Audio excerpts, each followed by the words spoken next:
The least controversial thing I can say right now is that Ubisoft deserves all of the failure that it is getting. It deserves all of the hate that they are getting. They deserve everything negative that could possibly happen to them from a business perspective to Ubisoft, because something just recently happened. News is already on YouTube if you haven't already seen it, but it hurts me to my very core. So let's actually talk about it. I'm talking specifically about the Captain Laserhawk game that was quietly released by Ubisoft, specifically it being an NFT game. So, for those of you guys that don't know, Captain Laserhawk, a Blood Dragon remix, was a Netflix show, or animated show that was released on Netflix and featured characters from various Ubisoft franchises. Now, this was actually a pretty cool show. It was kind of entertaining, a little bit funny at times, but it was definitely aimed at an older audience. So I was like, okay, cool. I enjoyed whatever the heck this was. What on earth more could they do with the sort of property with Captain Laserhawk, who is the main character of Far Cry 3 Blood Dragon specifically. And of course, Blood Dragon was a great thing by itself. A anarchic, reverent roast of 80s shooters, action movie plot lines and cliches and whatever have you. And then instead, what we end up getting is a NFT game in 2024, which, by the way, this is their second NFT game that they've released this year. But anyway, called Captain Laserhawk the game, and it was viewed as a Web3 game that uses cryptocurrencies and is basically based off of the TV show and Far Cry 3 original standalone DLC type of thing, whatever you want to call it, that came out ages ago. And this is actually this is a teaser trailer for the show. Never mind. Whoops, that's not what we're looking for. Okay, they don't actually have gameplay, but pretty much the idea is that it is a top-down shooter. And what I hate the most about this is that Rayman is actually a commentator in this game. And I thought to myself, why on earth is Rayman, of all characters, in an NFT game that was made by Ubisoft that also happened to be the second that came out in the year of 2024? Because let us not forget that Ubisoft did in fact launch another NFT game earlier on called Champion Tactics Grim Warrior Chronicles, which was a completely broken game that was not worth putting any amount of time into, because for some reason one or two players were completely owning every single player of the game. And also some of the characters cost as much as $60,000, which is insane to think about. So not only have Ubisoft released an NFT game in 2024, it is the second one that they've done, and on top of that, the first one that they made was so utterly broken that one or two players managed to exploit the entire game and were at pretty much nearing, if not at the top of the leaderboard compared to everyone else, and just absolutely running away with it. And all things considered, Captain Laserhawk was a great show, but it really, this game ruins the name of the show.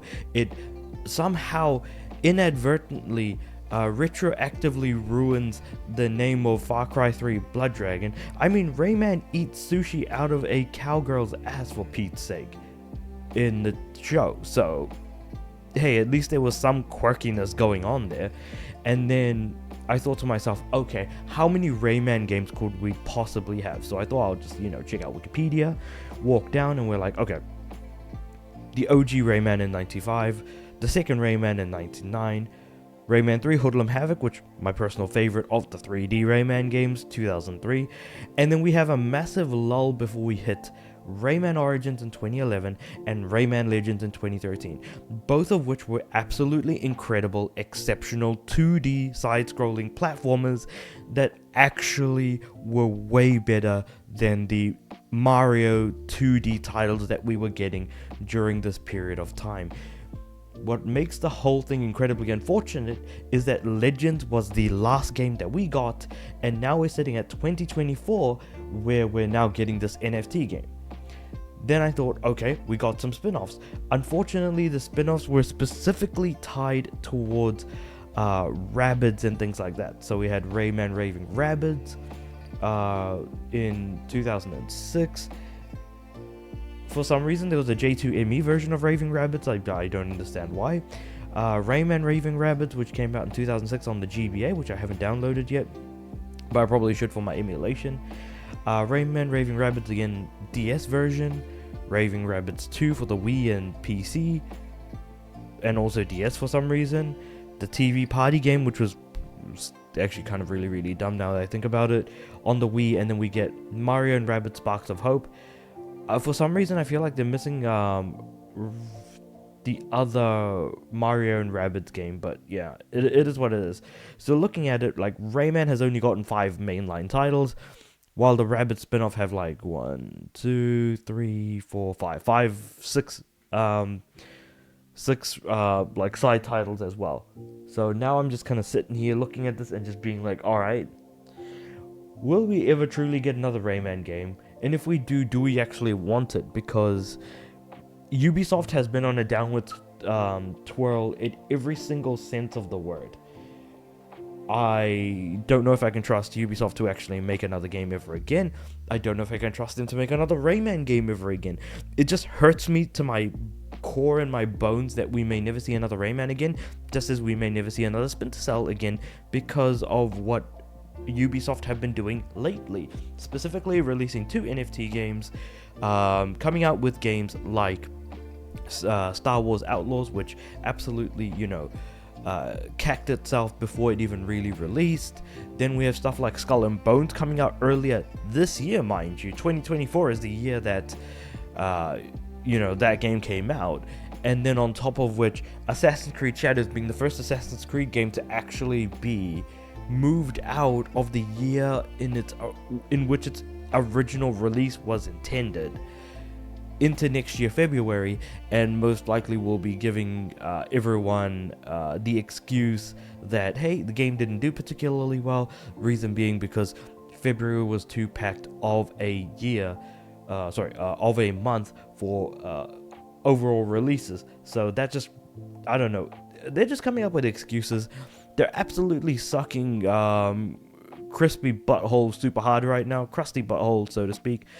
And I don't know, looking at everything, I genuinely believe that Ubisoft should actually go under. I feel like the Guillemot family should let go and relinquish Ubisoft altogether. They've owned Ubisoft for its entire life, and only in the last 5 years have I kind of been like, okay, Ubisoft sucks, because they did make really good stuff 10-11 years ago. So where did all of that go? Where did all the creativity go? The fact that, like, the new Unicorn game is Beyond Good and Evil 2, which I don't think will ever truly release, if I'm being completely honest, and if it ever does, it'll be like Skull and Bones, a lesser than product that just never was meant to be. But hey ho, that's just kind of what I have to say about it. Let me know what you guys think about all of this in the comments below. Like the video, like to subscribe to the channel. I'm aiming for 500 subs by the end of next year. And with all that being said, I do upload every day, so I'll see you guys tomorrow.